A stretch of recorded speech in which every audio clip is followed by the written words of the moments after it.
अस्सलामुअलैकुम नाजरीन, मैं हूं आपकी मेजबान नाइला भट्टी और आप देख रहे हैं कसरे नूर न्यूज HD। खबरों के सिलसिले को आगे बढ़ाते हुए नजर डालते हैं आज की ताज़ा तरीन अपडेट्स पर। अपडेट करते हैं फैसलाबाद से हमारे कसरे नूर HD न्यूज के चैनल के ब्यूरो चीफ चौधरी इमरान बादशाह हंजरा।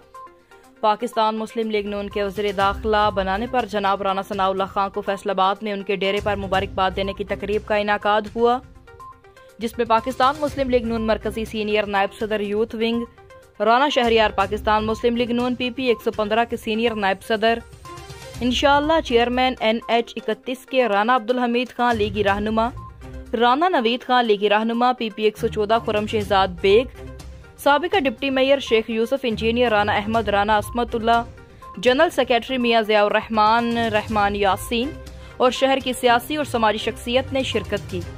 इस मौका पर पाकिस्तान मुस्लिम लीग नून PP 115 के सीनियर नायब सदर राना अब्दुल हमीद खान ने अपने ख्यालात का इजहार करते हुए कहा कि राना सनाउल्लाह साहब का वज़ीर दाखिला बनने पर फैसलाबाद नहीं बल्कि पूरे पाकिस्तान के लिए खुश आइंद है।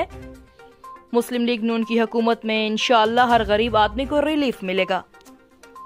अब तक के लिए इतना ही। मज़ीद खबरों और अपडेट्स के लिए देखते रहिए कसरे नूर न्यूज HD, हर खबर से बाखबर।